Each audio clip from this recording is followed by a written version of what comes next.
Yeah,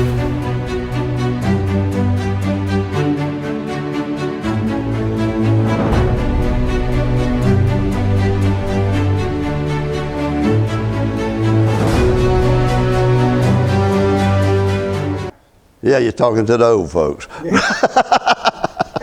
That's exactly right. Well, I'm Bobby Ray Durden. I was born in 1938.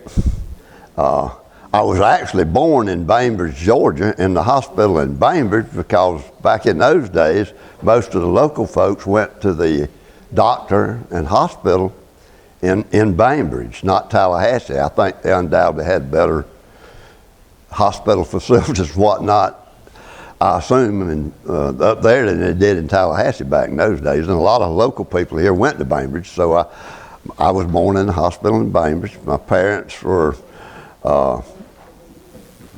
Lizzie and Lamar Durden, who also grew up here in Havana or Concord or Coonbottom.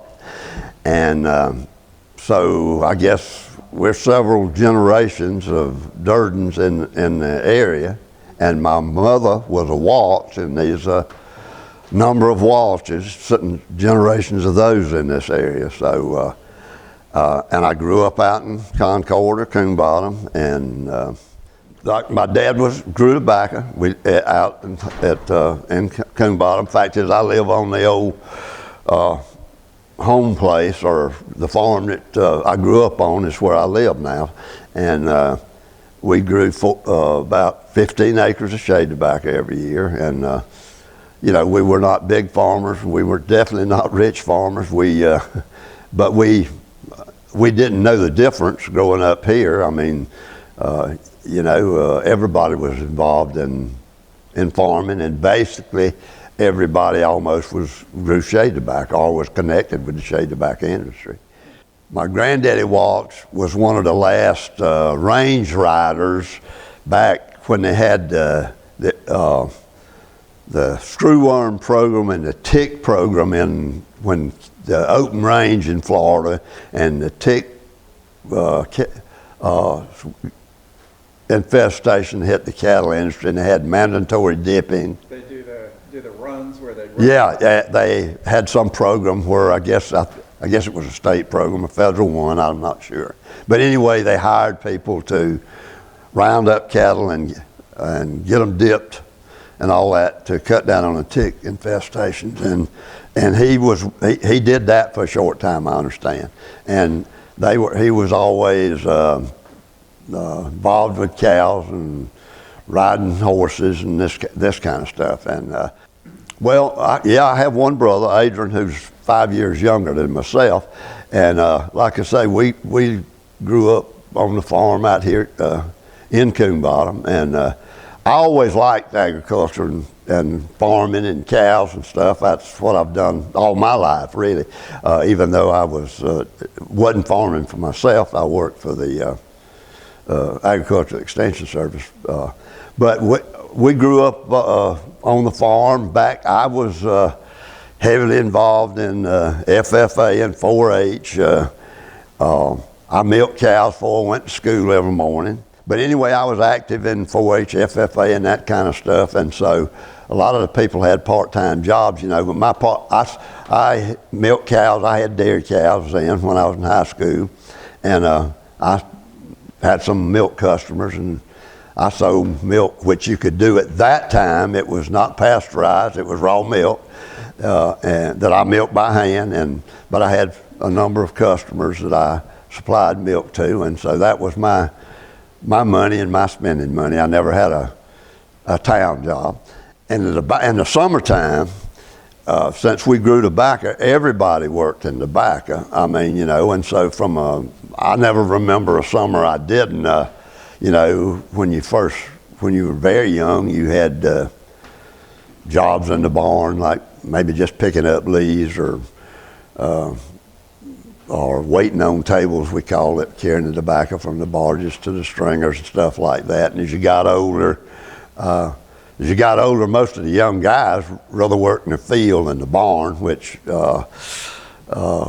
We did. I mean, it was a little hotter and all, but you got more breaks. If you got ahead if you could get tobacco primed ahead, you had to wait for them to catch up with you in the barn, and so you got more off time somewhat that we would maybe even play ball or go swimming in an irrigation pond.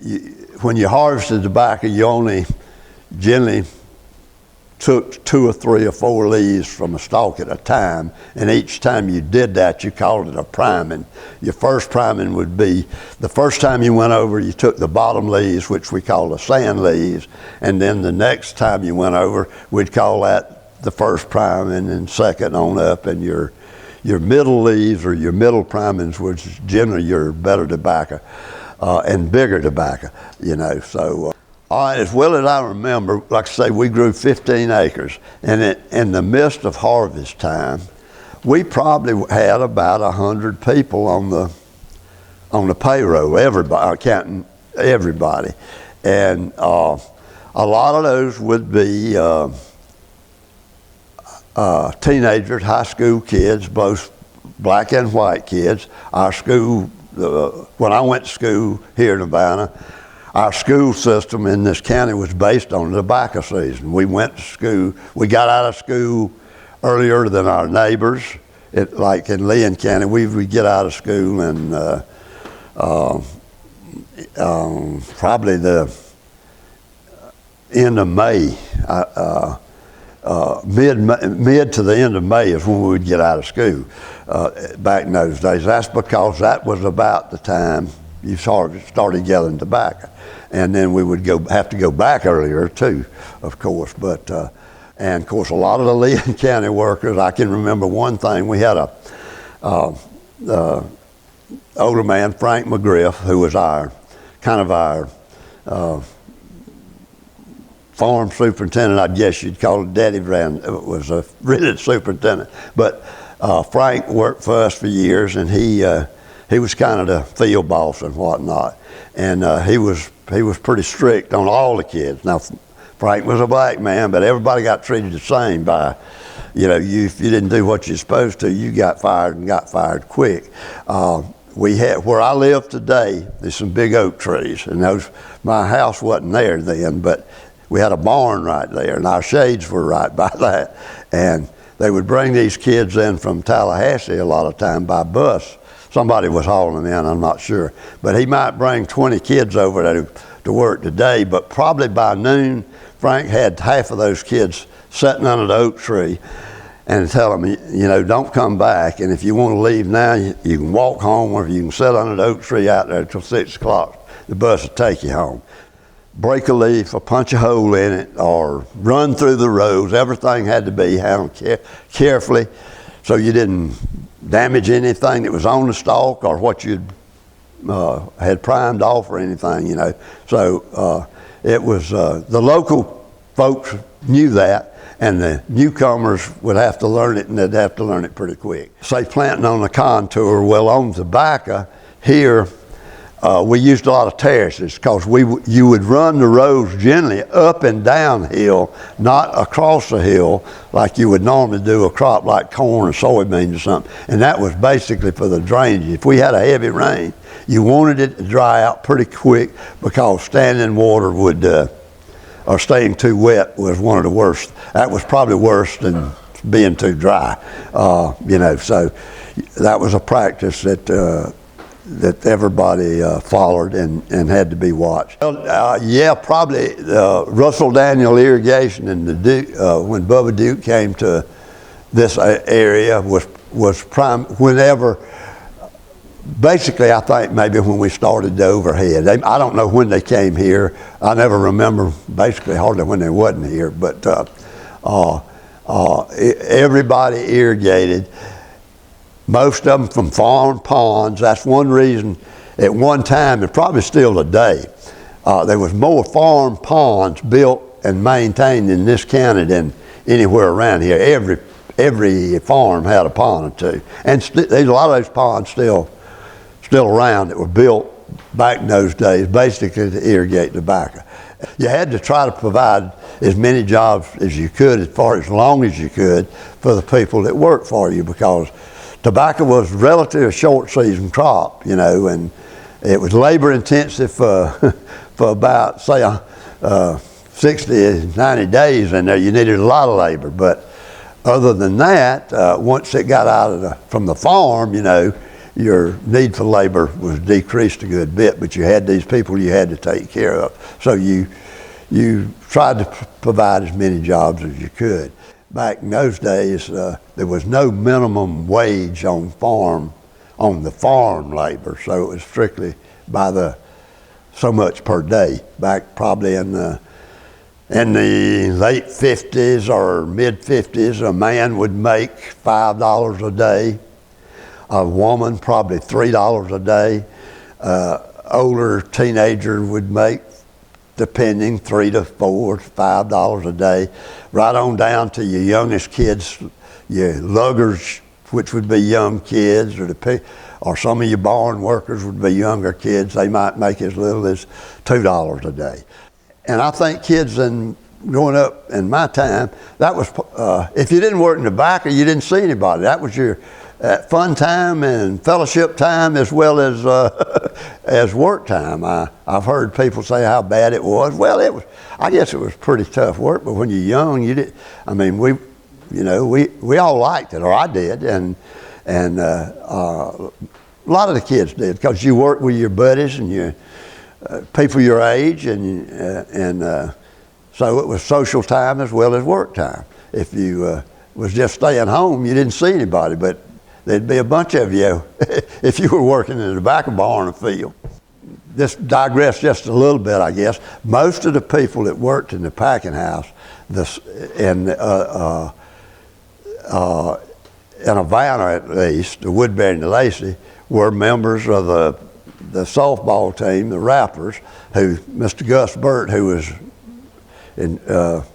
ran Woodbury and Lacey, was our manager, and the Burt family, you know, was heavily involved in the packing house, and so a lot of us that played ball together worked in the packing house.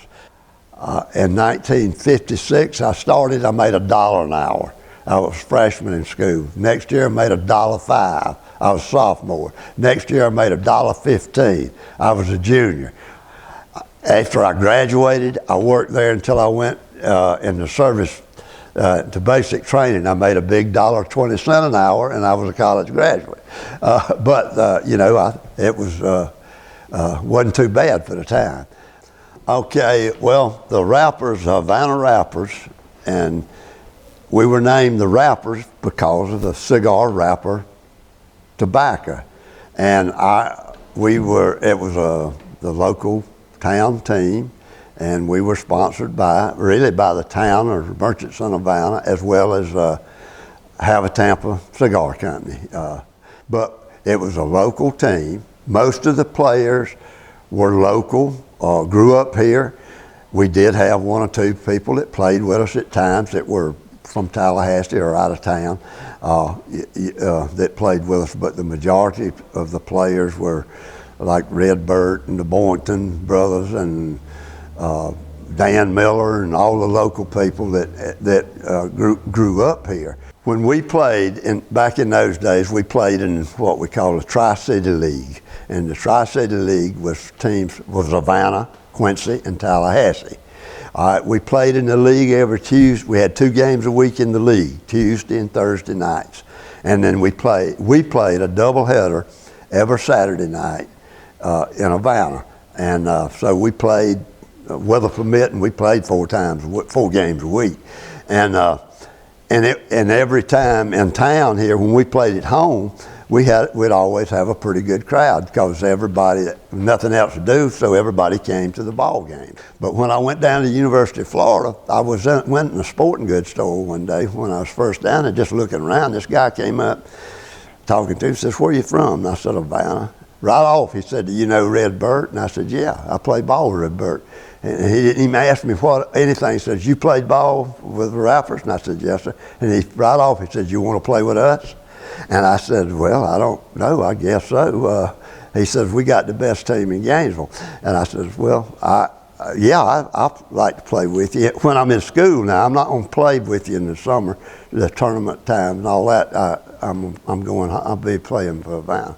And so, and that guy asked me that, and I hadn't ever seen me. First time he ever saw me, but he knew Red and knew our reputation. So I guess he figured I could play for them if I could play for the Wrappers. We played the best there was because at the time Clearwater Bombers won the world championships every year, and we played them a number of times. We couldn't necessarily beat them because they were the world champs, but we never got embarrassed by them. We played them a number of times, and the games were always relatively close. But it was a big part of my life and a big part of the community at the time, you know. And oh yeah, we had back then. You had 3 car dealerships. You had the Ford place. You had the Miller Chevrolet. You had Dodge Plymouth place here in town.